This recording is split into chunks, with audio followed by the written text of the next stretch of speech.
something goes wrong in your life, tell me how you've dealt with it. Then I say, whose fault was it?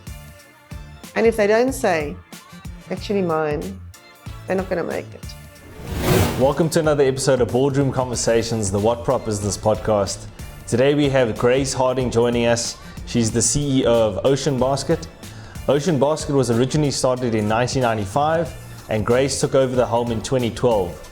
We speak about innovation at Ocean Basket, the opening of their new stores in the UK, and lots of other fun and exciting endeavors that are currently happening at Ocean Basket. We hope you enjoy this boardroom conversation. I'm your host, Justin Watkins.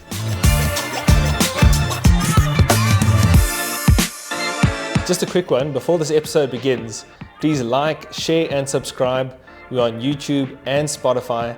Please also follow us on our LinkedIn page to keep up to date with the latest episodes.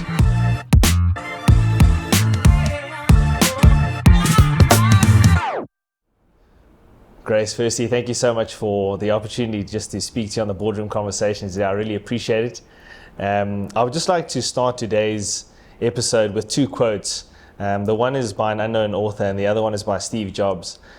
And the first one reads, "The people who are crazy enough to think that they can change the world are the ones that often do." And the second one being, "The world is your oyster." And I believe the second one is very appropriate in light of our discussions today around Ocean Basket, around your story. So just as a starting point, I'd like to just understand your journey building up to 2012 when you joined Ocean Basket as their CEO. So just tell us a little bit more about yourself. Cool. Well, thanks for having me. It's very cool. I started my career in retail. I worked for a department store from the 80s. You won't know who they are, but I'll say it for the people who are over 51. Garlics. I grew up in a family of really traders. And from there I went to work for the Edgar's Group. It was an amazing experience. And then in 1998, I decided to do my own thing. I've always been a leadership person. I've always believed that there's a different way to get productivity out of employees, and I've always been a rebel. So what caused me to eventually leave is I wanted to change the way that we were conducting some of the reviews of the clothing and stuff at Edgar's, and I got into a lot of trouble for changing that. So I said, okay, well, I'm going to do my own thing. And my first client when I went on my own was Edgar's. So that was really interesting. And for some reason, I decided I was going to focus on employee engagement and leadership. And I did that for 15 years. I started a little business. We got to 14 people. And then in 2010, I realized that what I believed the future of leadership and employee engagement is, and what my partner believed, was not aligned. And we can do a whole podcast on partnerships one day. And that's when I met Fats Lazaridis in 98.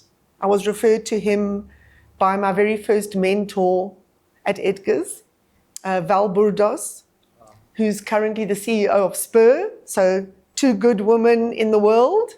And I helped Fats Lazaridis open Fisherways.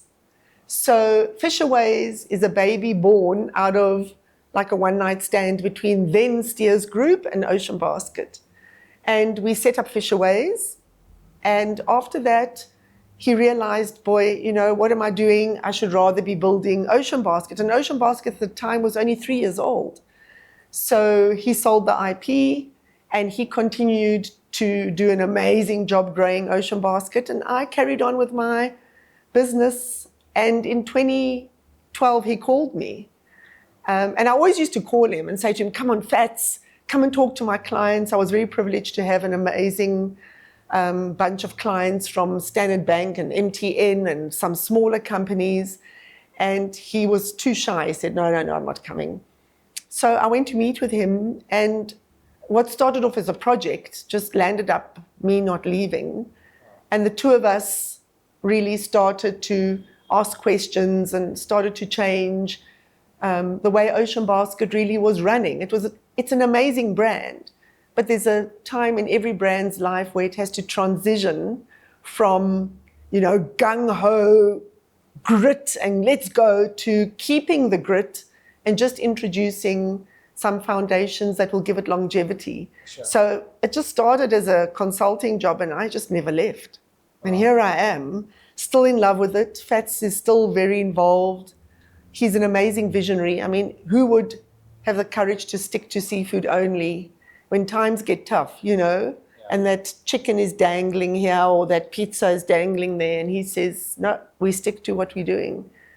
So that's how it all started. And I joined in 2012 as a consultant, and I really only took the brand over in earnest probably in about 2015, 16. Okay. Yeah. So up until the point, obviously Ocean Basket for the listeners has a really interesting story, but and you obviously would be familiar with that story. Just give us a little bit of history and background of Ocean Basket specifically before you joined, and then afterwards we'll unpack after you joined. So the Lazaridis brothers were two crazy Greeks, born of immigrant parents. They are still crazy. And they always had a passion to change the trajectory of their family. So, you know, they grew up with very little, one-bedroom apartment in Pretoria. And their mother, Lisa Lazaridis, who just turned 90, she was their coach. You know, she was the feisty one. Their dad was a carpenter and a shop fitter. And I think what they learned from both their parents is they learned generosity. And what they learned from their father is the importance of equality. So they had an incredible background. They had one or two general little restaurants in Pretoria in the 80s.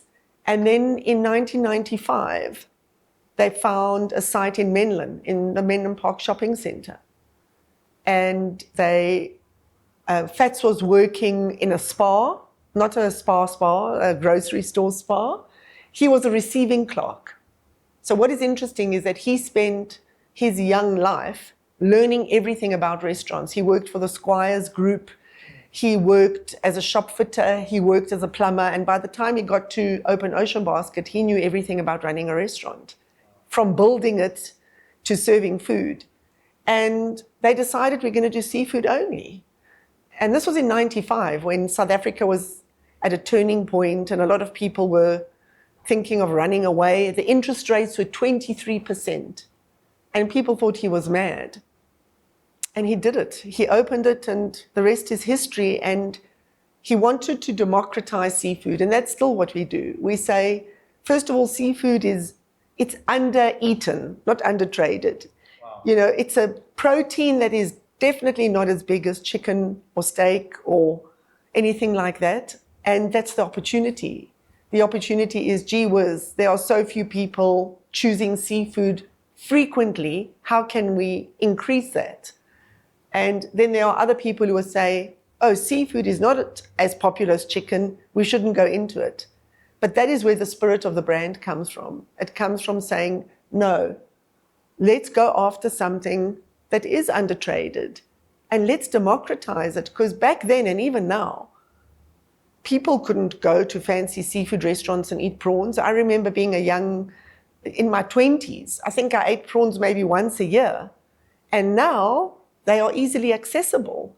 Yes, a prawn may cost a little bit more than a chicken leg, but it is still an accessible protein, and we've made it accessible in every country that we've entered. So that is the story. It's a story of a lot of common sense, a lot of courage, and an absolute obsession to build something that doesn't exist. And we are the only seafood exclusive brand in the world.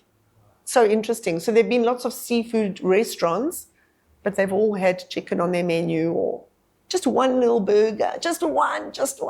That's so interesting. That's that's honestly fascinating that you're the only seafood-specific restaurant in the world. Yeah.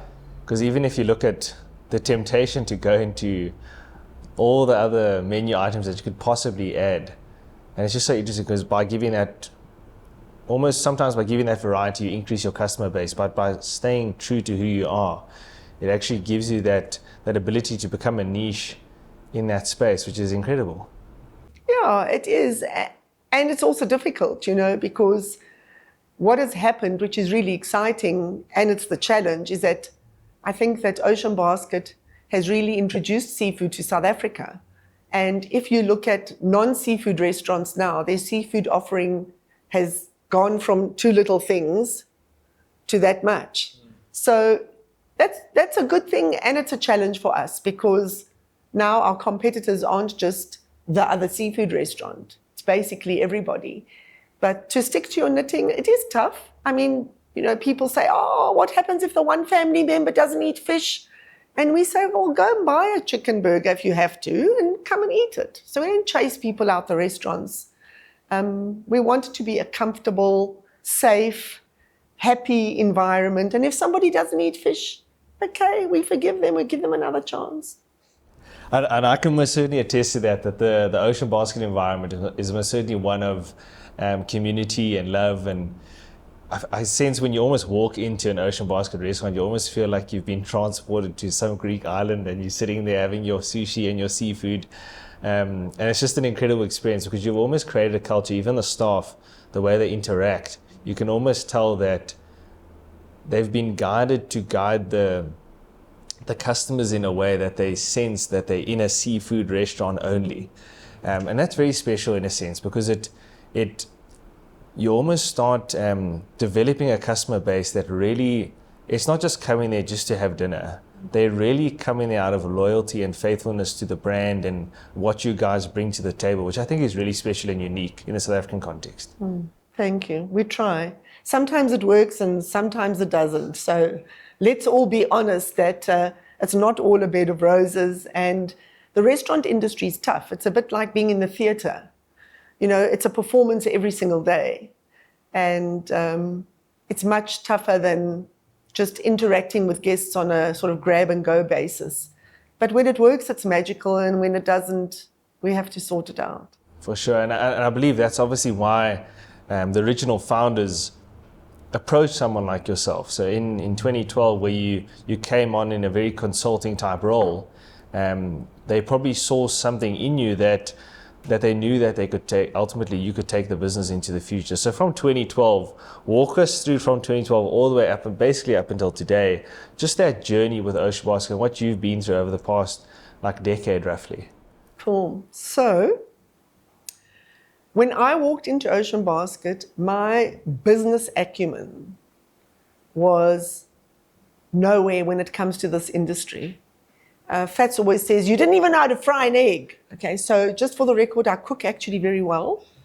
But in the beginning, I really focused on the skills that I had, which is the people skills. And my method of understanding a business is through people.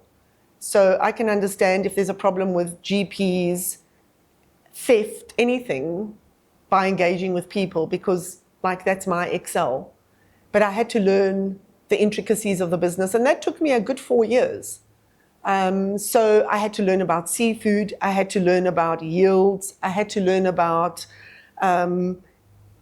suppliers who may sometimes put too much water on the seafood to make it fatter. There was a whole bunch of stuff I had to learn. So the first 4 years were really educational. I mean, I was very privileged to be taught by the founders. And through that, we started to make the changes. And then up until 2016, we really put the foundations in place. And then we started to rejuvenate the brand. And I was very fortunate. I had a brand new team of Exco people, great marketing person. And we went through the first transformation of the brand. And we grew a hell of a lot up until 2019. We did really, really well. 2019 was our best year. I think for many companies, 2019 was their best year. And then COVID happened. And I think the COVID experience was truly life-changing. I mean, it got the restaurant community to collaborate. We're not very collaborative in this country because the pie is much smaller. I mean, in the UK, restaurateurs collaborate a hell of a lot more. So that was an interesting time. And then we woke up from COVID and we had the COVID hangover for a while. And now we're in 2024. And between 2022 and 2024, we've opened more restaurants in Cyprus and we decided to enter the UK. So I think the entrance into the UK was a massive milestone for the brand. We made a decision to do it by ourselves, because we thought before we can even look at joint investors or growing, we've got to be sure that we've understood it. And we've had a lot of good feedback in the UK from the business community, because we're the ones who went in and sort of paid the school fees ourselves.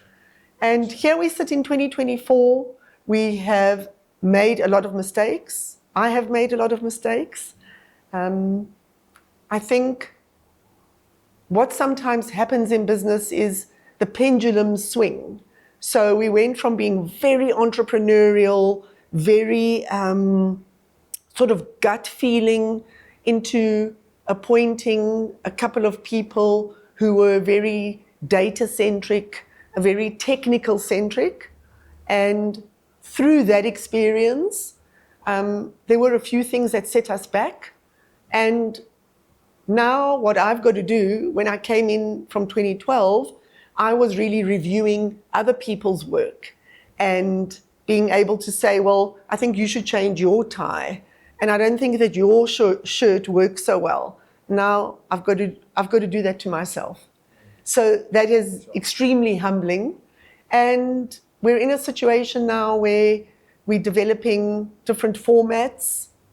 And next year, leading into 27, 28, we're going to see a lot of growth, because we had to unthink some of our mental restrictions and look at things in a different way. So I'll give you a lovely example, and I don't know if other people have experienced this, but you became so cost conscious during COVID, because all you could do was cut costs. There was nothing else you could do. And then that almost became a bad habit. So as we come out of COVID, we're still holding on to costs.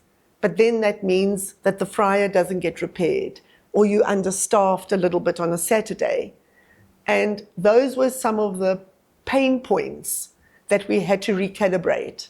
So Ocean Basket is now in that massive recalibration phase. And it's a good journey. How do you navigate those times as a leader? I mean, being a CEO of a global company, it must be so difficult to make those tough calls. Like during a COVID, we had to cut costs.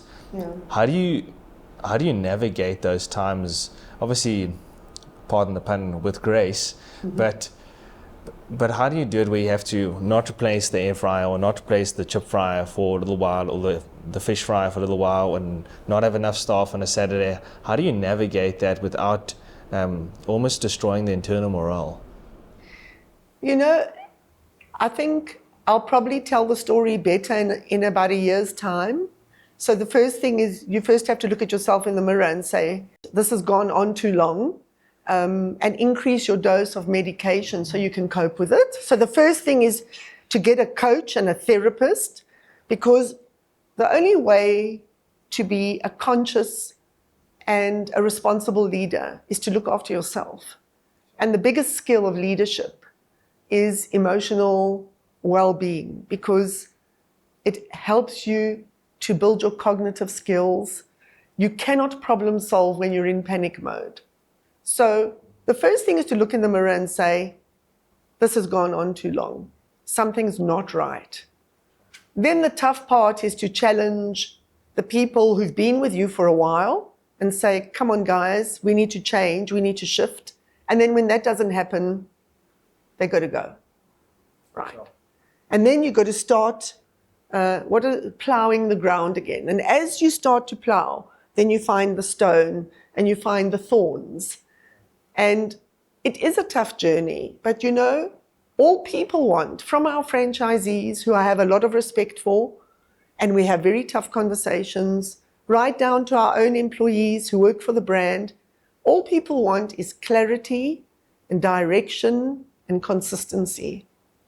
And if that is missing, then the message of the replacement of the fryer, or why don't you actually have a blender that works, the message cannot live on its own. It's got to be grounded in consequences, in support.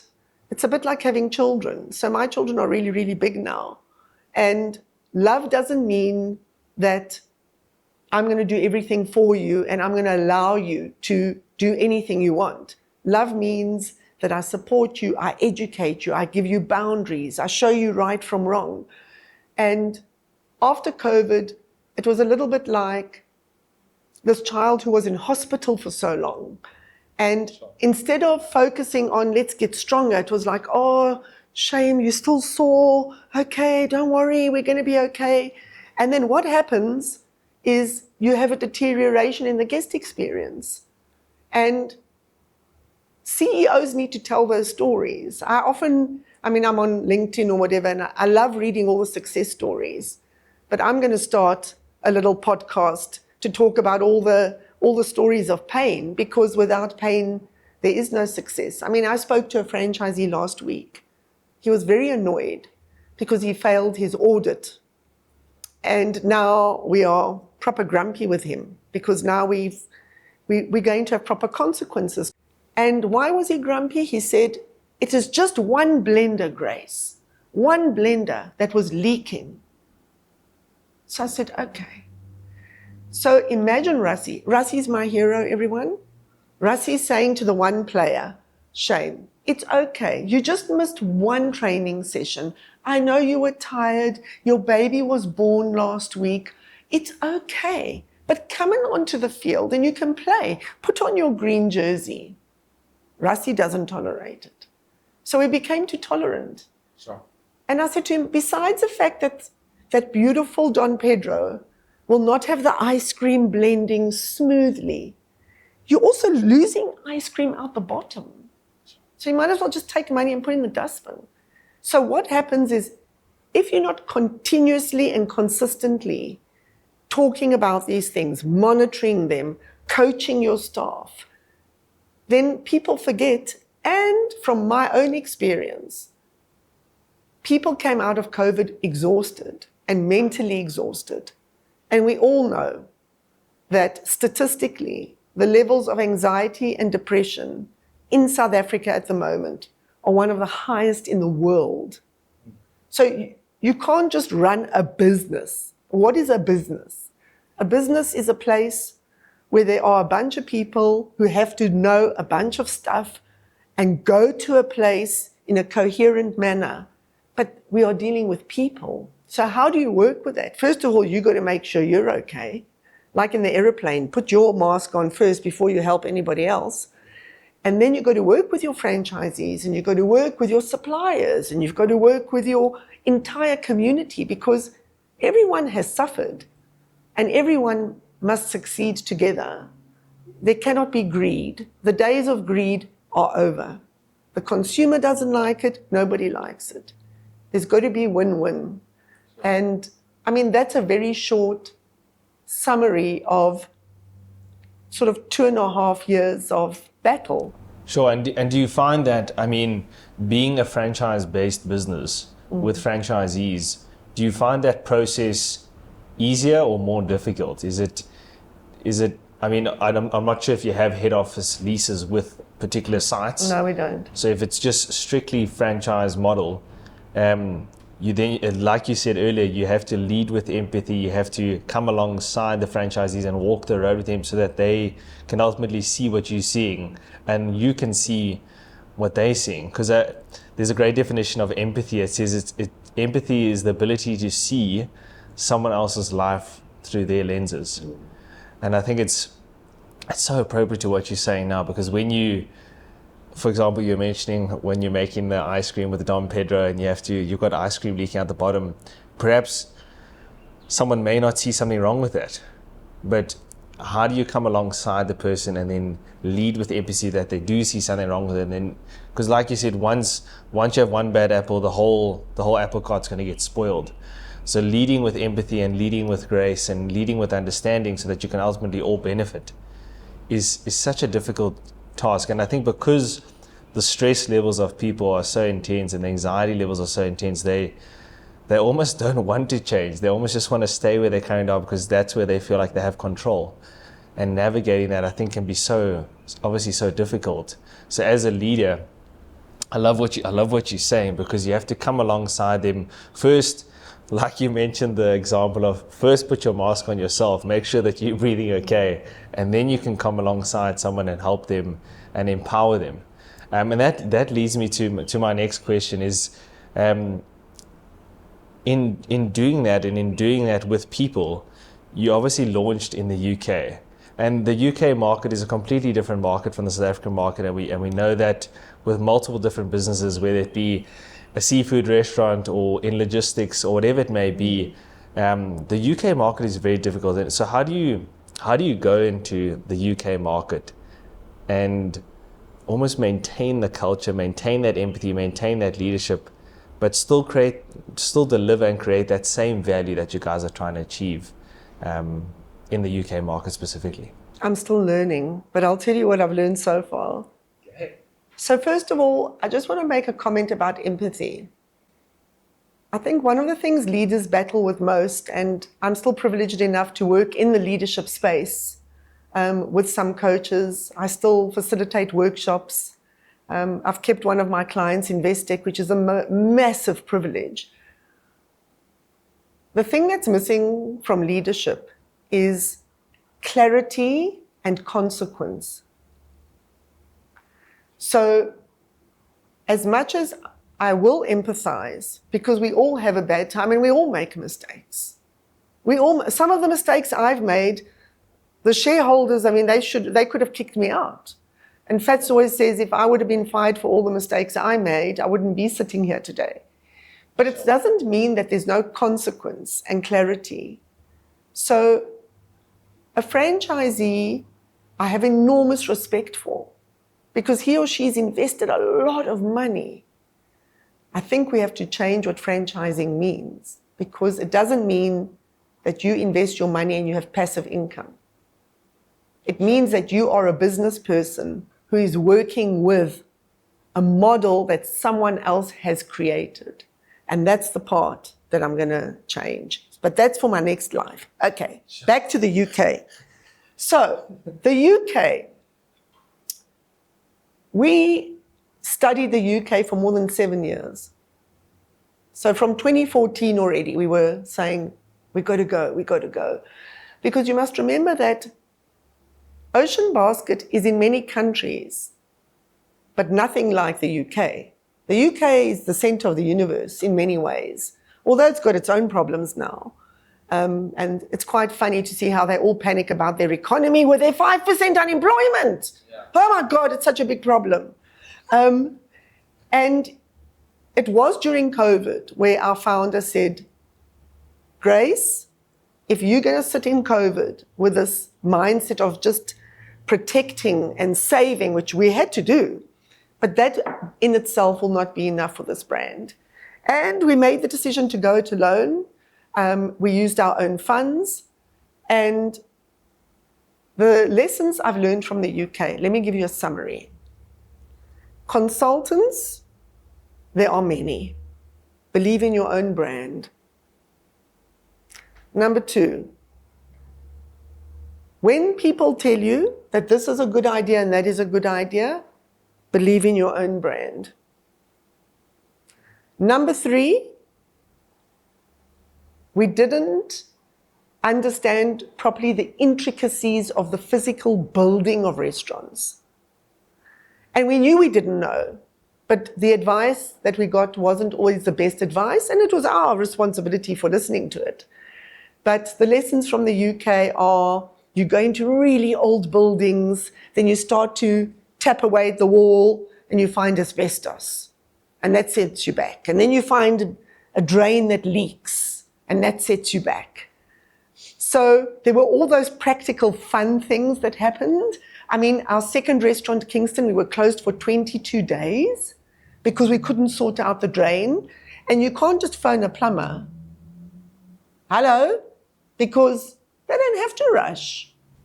Since Brexit, all the good working people have left the UK, and the people who are there, they have no reason to give you good service. So that was like a mind, alteration exercise like you cannot believe. That is when I started to increase my intake of medication. So then what happens is we arrive, we take all our A team with us to set up the restaurant. And we think, well, people in the UK are more educated than we are. You know, they're sharper than we are. We're going to be good to go. So, and of course, they don't steal in the UK. In the first 8 months, we fired our first manager for stealing. Then we had managers who were sitting in the cars watching soccer. We found a little bit of white stuff lying around once or twice. So we went in there. We did not understand that labor model at all. And as we were struggling, we were getting more and more help, but the help wasn't working. We appointed a country manager. Now we're losing a fortune of money every month, like in pounds. And we're losing the money, and we're losing the money. The labor costs were 52%. Anyone in the restaurant industry, you will know, you will die. Okay. The GPs were all inconsistent. We were running out of calamari because the team weren't managing the par levels, all of those things. I didn't know how to say par level in 2012. So then we appoint a country manager, clever person, Nando, 7 years, paying him a fortune. And my colleague and I, we knew something was wrong. And you must remember that we've still got the whole company to run. So we were busy. What do? We arrive in the UK in February 24. We walk in to the one restaurant, and the floor is a beautiful wooden floor. It is black with grease. Black. And this is when I started to understand why my founder sometimes screams so loud and has taken his phone and thrown it on the floor and broken it. When he used to behave like that, I used to think he was mad. I phoned him that day. I said to him, I understand that now. I do understand. Sure. And what is the lesson that we learned? And I think it gives us even more credibility with franchisees now. Because we say to franchisees, you cannot buy restaurants, put people in your business, and just manage them on the phone. No business works like that. Your business, you can't just put staff here and go sit at home and just phone people once a week to say, hey, are you collecting the rent? How are things? But what did we do? We did that. That's what we did. We left them there. So what did we do? We moved back in. Between my colleague and I, we started going there for up to 3 weeks a month. We sent one of our managers from South Africa, a regional manager who knows our brand. So she's got blue blood. We sent her there, and we started to work those restaurants. And for the last 6 months, the losses are almost zero, and our one restaurant is making a profit. And was it rocket science? No. What were the mistakes? Don't believe anyone's cleverer than you are. You know your brand. Be true to your brand and be respectful of your brand. Number 2, nothing works remote control. Nothing. Number 3, simplify your menu. Don't allow complexity. Don't deviate. And have an understanding for the local market. So in Nigeria, our rice is a jollof rice because that's what they eat. They don't eat the rice that we make. So we do make adaptations. In Zimbabwe, we've got a river, a bream from the river, from the, what's that big dam in Zimbabwe now? I forget. Kariba. Right. As well.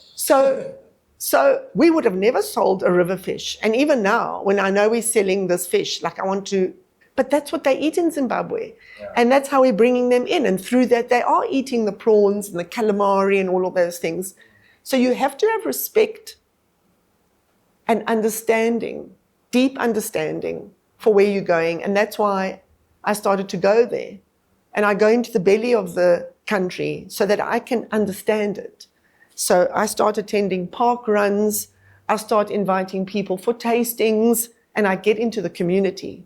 The South Africans in the UK have been so kind. It's like they are all rallying to support us. When they have a bad experience, they phone me.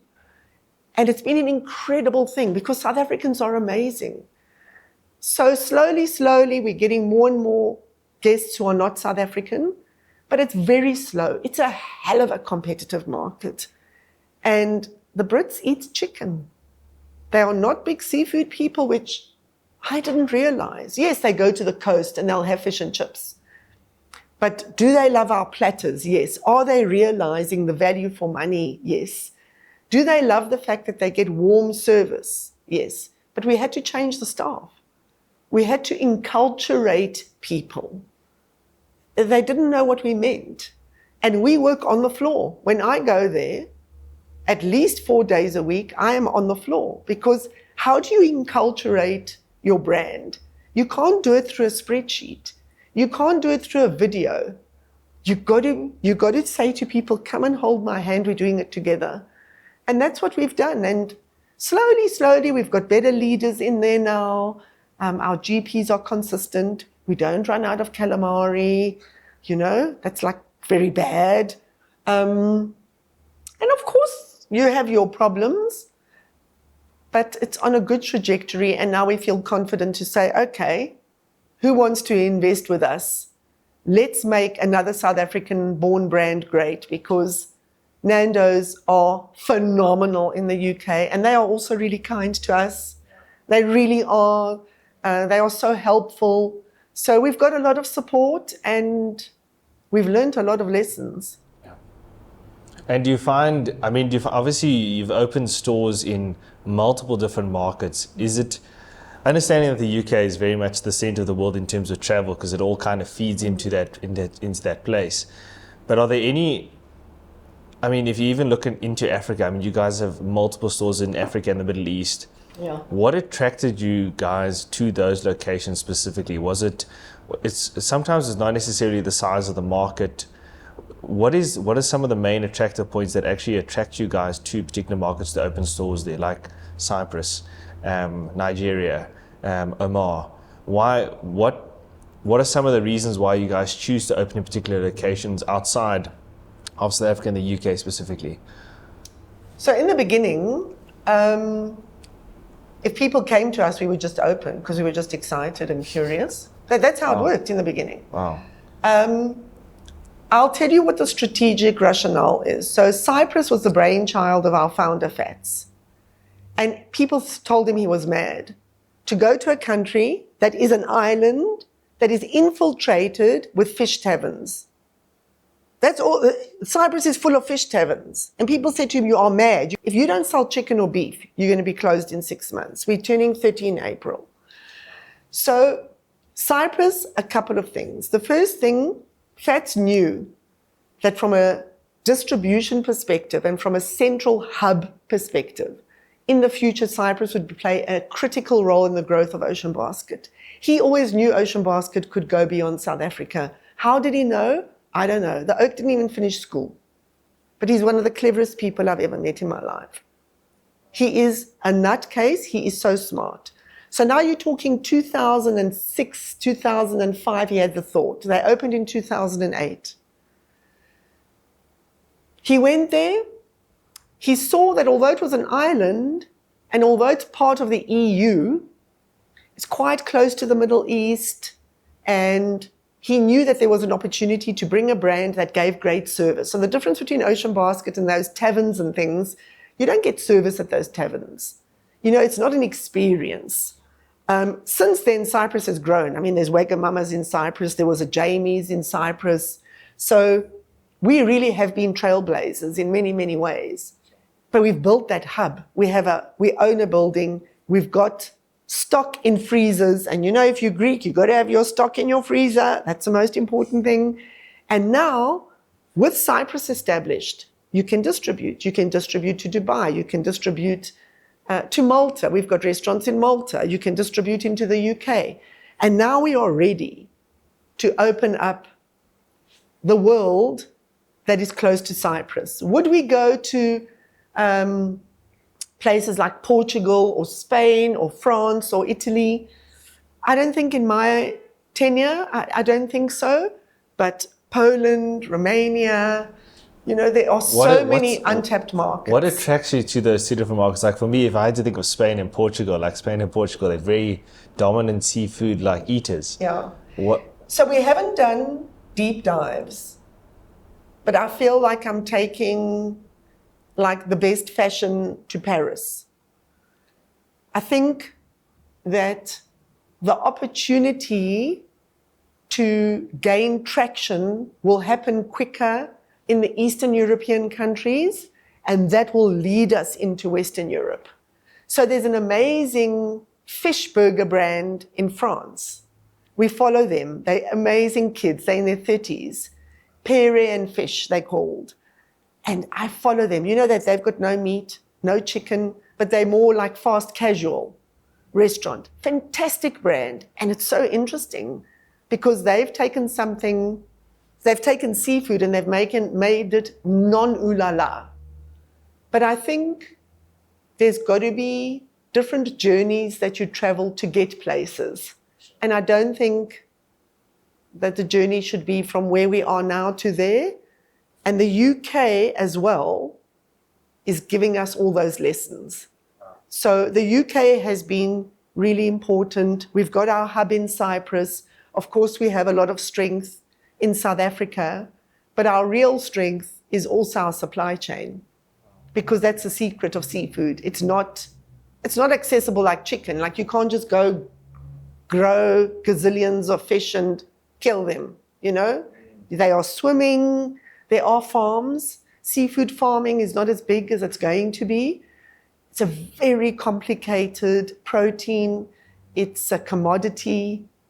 There's a lot of, you know, high price, low price. It's not like T-shirts. It's not like, well, here's the farm, grow the chickens, here they are. And chickens have their own complexity. So there's nothing that's simple.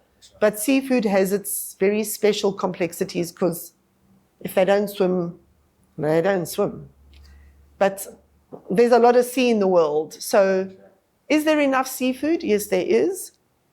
Are we responsible obsessively? We will not buy anything unless our seafood specialist has physically been to that place where the seafood is, you know, caught and packaged.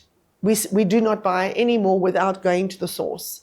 So our seafood buyer, we always laugh. He always says, oh, my glamorous life, because it ain't glamorous. I can tell you some of the places he's going to, they are proper scary. I can imagine so. Yeah. And understanding seafood, it's because it's so unique, and it's such a interesting market, and because you guys are very niche in that space, it would obviously require a lot of internal innovation that would take place. I know recently you guys have piloted like the fish burger, and one of the ways in which you can really perhaps change the way people see seafood and the culture around seafood is through innovation in the products. So perhaps just walk us through some innovations that you guys are thinking of that you obviously could share, like particularly the seafood burger. What brought life to that particular concept? Innovation is a scary word. So I think sometimes innovation means new and in addition to, and sometimes when you do too much of that, it's not good. So just that's very, very important. Also, when you work with a brand and a product, you become bored with it. So then you think, oh no, I need new stuff. So let's park that aside. The burger, it is one of the categories that we believe is a great category to capture. We've definitely been inspired by this crowd in France who only do burgers. That's all they do. And of course, France has got a higher number of people with, you know, income and stuff like that. But it's also a way to bring in the new customers. So a lot of the original customers who started coming to Ocean Basket in the late 90s, I mean, they've now got children and their children have children. So a lot of the work that we need to do is to show the younger market, hey, Ocean Basket's a cool place. You love burgers, try a fish burger. So that is one of the reasons, and it's a really fantastic category because all the ingredients we're working with exist in the business. It's just a different role. So, of course, cross-utilization and not introducing more and more ingredients is what you want to do. You want to keep your ingredients list as tight as possible and stretch its application as broad as possible. Sure. But the burger is doing some amazing things for us. And I think it is bringing in the younger people slowly but surely. Wow, that's so interesting. I love what you said, that you keep your ingredients list low, and then you think of ways of how to innovate that internally, because then you keep that cost down, because you're still getting the same ingredients, but you're kind of just adapting and changing and, inverted commas, innovating with what you actually have to still keep your cost down, but still driving in terms of increasing the items on your menu and drawing in obviously a newer, perhaps, generation that now enjoys Ocean Basket as a customer. So that on that note, perhaps a young person comes into an Ocean Basket restaurant and they come up to you and ask you, Grace, what advice would you give to me if I wanted to start a business in South Africa? What advice would you give to them? So I think the first thing is, being an entrepreneur is not for everyone. And I'm definitely an entrepreneur. I mean, I still don't even have a contract at Ocean Basket. I refuse to have one. And I think that we expose young people to too many success stories. So they could think that it's really easy. I mean, I have a son who's 21, and Fats is one of his heroes. And how does he see Fats? With his shorts. Fats is wearing his shorts and he's having some wine and life is cool. And my son thinks, oh, I want to be like that.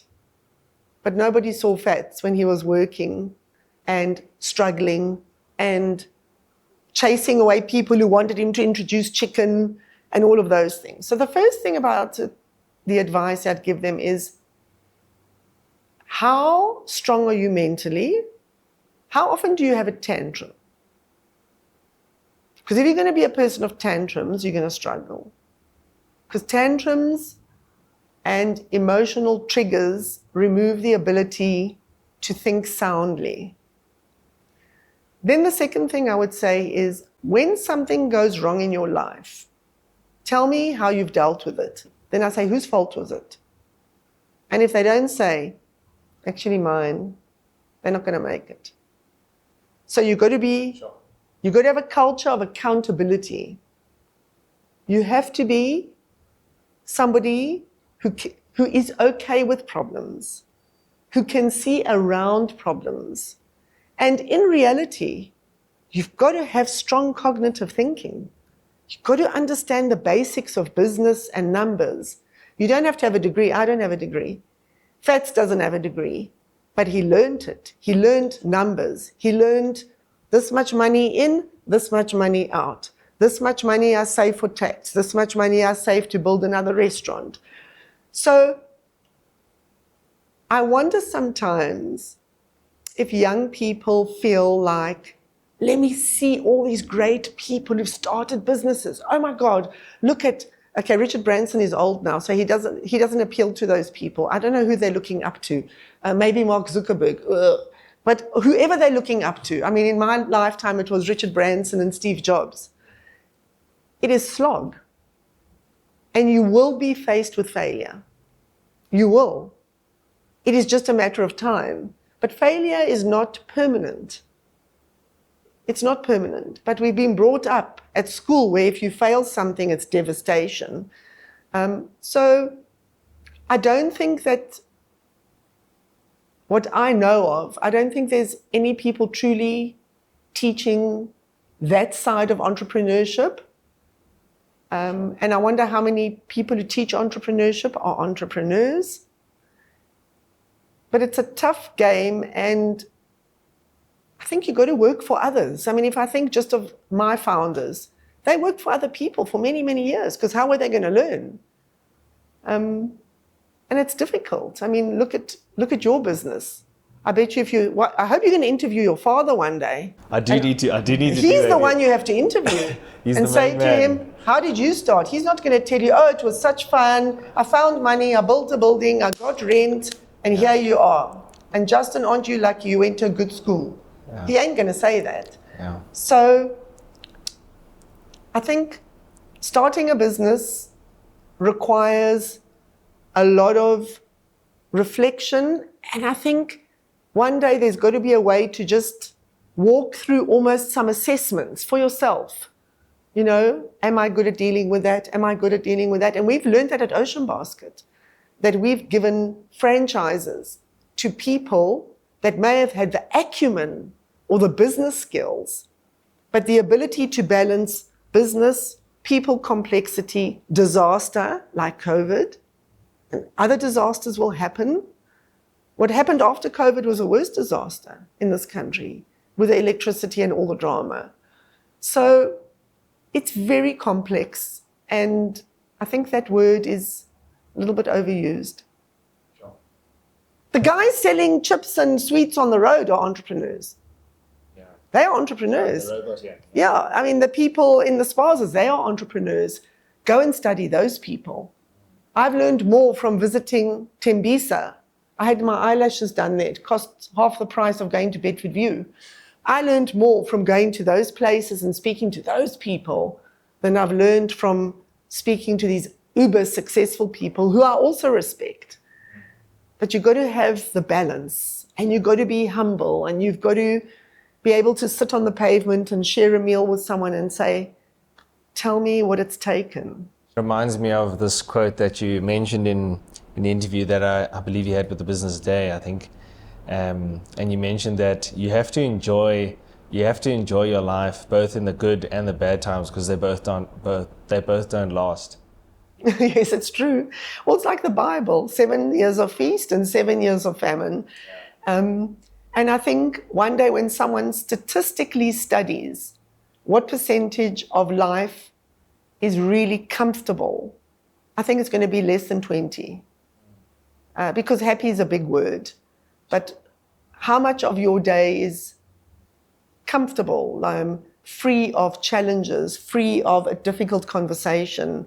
You know, even just finding someone to come and fix a cracked wall is a hassle in life.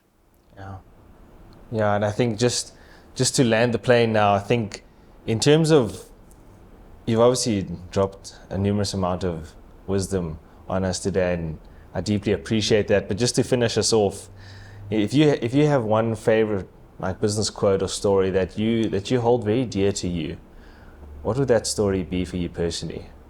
That kind of just gets you through those hard times, something that you hold on to very dearly. Okay, now you're asking me for a quote. So my favorite quote comes from our founder, because he's one of my most favorite people. And he always says, you've got to chase the dream and the success will follow. So the one thing I live by is don't chase an outcome. An outcome happens as a result of the focus and the activities that you drive every day. I've never believed, when I had my own business, when I used to work with salespeople, I used to walk into the meetings, and I even did work once for BMW, and they'd say, we're going to sell 10 cars. How many we sold? We sold 8. Oh my God, we're going to sell 2 more. Okay, it's not about 10. It's about how many more people did we connect with? How many beautiful meals were served? Because it's the cumulative production of success through care and love that produces an outcome. So chase the dream and success will follow is one of my favorite things. Sure. And that thing of consistency and consequence. It reminds me of that quote that says, it's not the pursuit of happiness, but it's the happiness of the pursuit. Yes. It's who you become on the journey. It's just delivering each meal with a pride and a joy that ultimately leads to a successful business as Ocean Basket as a whole. But if you're not delivering each individual meal, each individual drink with love and care and concern, then it ultimately affects the end result. So I love that. And how do you get everyone to care? From the poor sculler who's earning 6,000 Rand a month to the owner who's sometimes really tired and he doesn't feel like going in there and badgering people. It's not easy. So it's very easy to talk about love and care.